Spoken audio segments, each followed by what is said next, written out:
Stephen Betts, and I'm a reporter with the Midcoast Villager. Okay. So you told me that first of all, you became aware that something was happening in the middle of the night. Middle of the night, I woke up and I have a police scanner at home. And so I heard the Union Fire Department sending out a boat with a crew trying to find a missing paddleboarder. And that's what alerted me, the first of it. Did you stay up listening? I did stay up for a few hours listening to it. And then Rockland Police came with their aerial drone.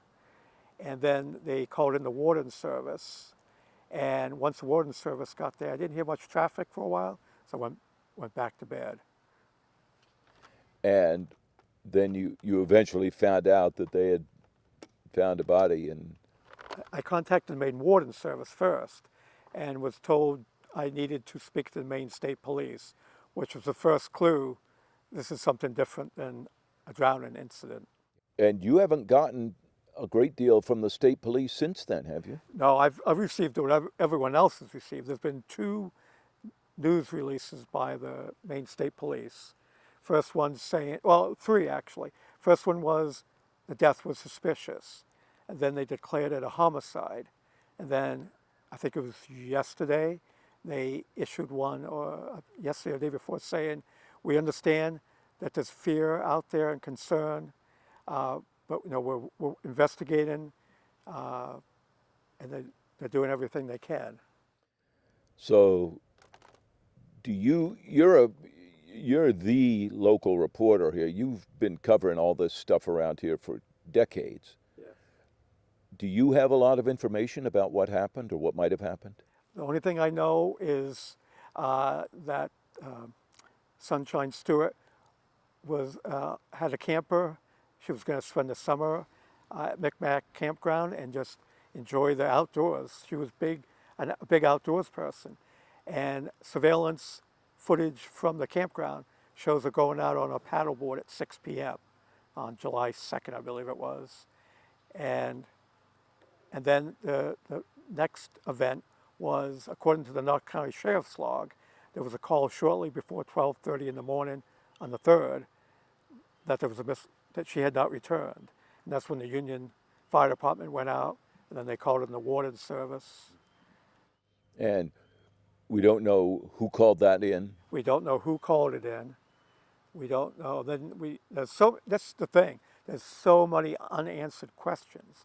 And I'm not criticizing the state police because they don't want to give out information that might affect their investigation. But the fact that there's so little information is what putting people on edge. In the 44 years I've been here, there's been murders every year or two. You'll have a murder. But this is the first one I can recall where it's not clear right off what happened. It's often a spouse killing a spouse or a partner, or a child death at the hands of a caregiver, or a drug deal gone bad, or 2 guys fighting it out and taking it to the extreme. But this one, there's no cause. There's no motive known. There's no explanation on anything. So this is what sets this one apart from the others. Do you have the sense that people are on edge? There's no question people are on edge. People are saying it. People are saying it on social media, but people I've talked with, they're concerned for their daughters, they're concerned for their granddaughters, their wives, and they're telling people, lock your doors. So. And that concerns extends beyond Crawford Pond. It does go beyond Crawford Pond because you don't know whoever committed the homicide. They haven't formally called it a murder yet. They've said a homicide. But by the fact that they tell people to be vigilant and be aware of their surroundings makes you kind of suspect it's a murder. Right. And so if you don't know who the murderer is, it could be anywhere. And if it were not something that was, a death that was caused by somebody else, if it weren't a murder, they wouldn't be telling people be vigilant. Absolutely. Like some people have said, could you have been hit by a boat?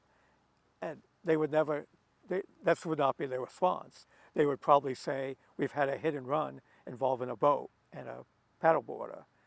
So yeah, they would not say be vigilant and be familiar with your surroundings if it was an accidental death. And Sunny was someone pretty well known, at least in her community, right? She was very well known in all the communities, really. She's lived in Tennant Harbor for at least 30 years, and she worked up in Camden for a while. She was a waitress, she was a bartender.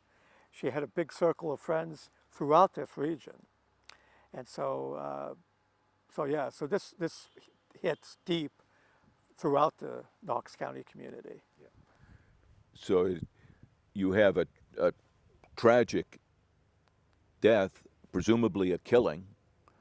You have someone who was well known, lots of friends, big circle of acquaintances, and we don't know why or how or by whom. That's what makes this so frustrating, compelling, and that's why people are somewhat in fear. Yeah. And they are fearful. They are fearful. I don't think there's any question they're fearful. I mean, I know women I've talked to who, not for the story, but just who live out in the Hope Union area, who they're worried. So they lock their doors. Yeah. And what are you seeing?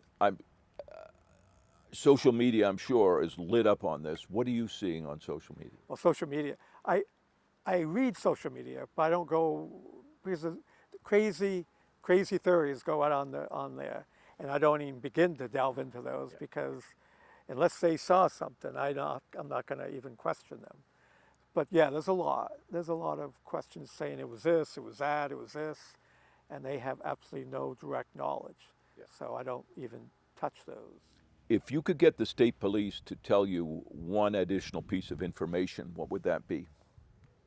Well, I'd ask if they have a suspect. I would want to know if they have a suspect, or if there's a car or a boat that they've seen in other surveillance videos, because I believe they're checking cabins and cottages and asking people if they have surveillance cameras, and then that would help narrow down who was out there on the pond during that time.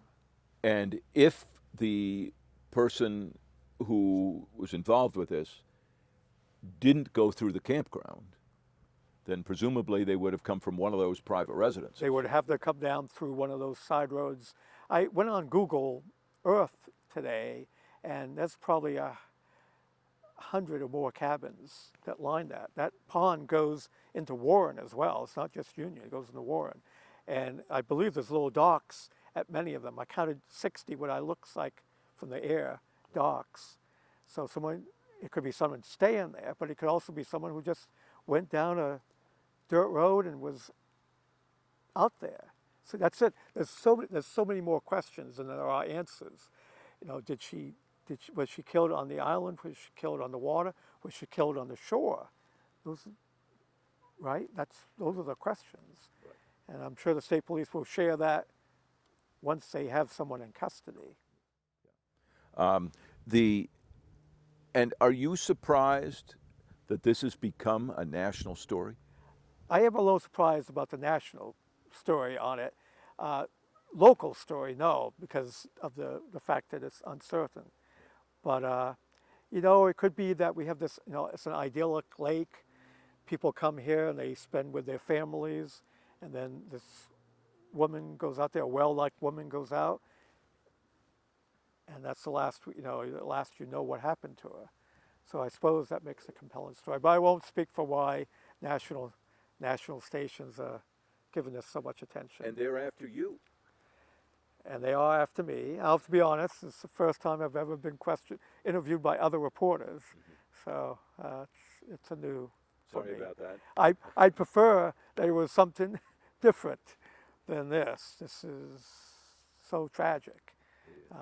If they wanted to talk about housing shortages in Rockland, I'd be willing to talk with them about that. Have you had to set aside any of your other stories for this? I have not yet. But any more calls, yes. To be honest, I probably will say no after this, because I want to just focus on my job and not, because I don't really have any more knowledge other than background of other murders in this area. I don't have any more information than anyone else does. Right. And at some point, if they don't have an arrest, if there's no announcement, do you see that at some point the state police need to say something additional? I mean, if this goes on for weeks and weeks with no development. I would hope if they run into like a dead end, I would hope that they would try to share whatever information they do have. I mean, for instance, they say if anyone saw her between 6 p.m. and 9 p.m. So that makes me think something happened to her at 9 p.m. Because if they didn't call, report that she was missing till around 12:30 in the morning, why not ask if anyone saw anything after 9 o'clock? So that's speculation. This is it. It's so hard not to speculate, but that's probably a reasonable speculation. Yeah, yeah. And I wonder if the campground continues to get business to come in as scheduled, or if that's hurt them. They haven't talked, and they don't need to talk. You know, she wasn't killed at the campground, so she simply went out there, and the person who did this could have come from anywhere. We just don't know. In fact, if they left from the campground, there'll be surveillance videos of that. So unlikely that they came from the campground. Right. So at the moment, it's quite a mystery. That's it. This is the biggest mystery I've been involved in since I've been here. Really? Oh yeah. I mean, all the other murders, they didn't have immediate arrests in some of these, but you kind of knew they were looking at someone in the household, or they were looking for someone involved in a drug deal. So this is the biggest mystery. Here, as far as we know, it could be anything.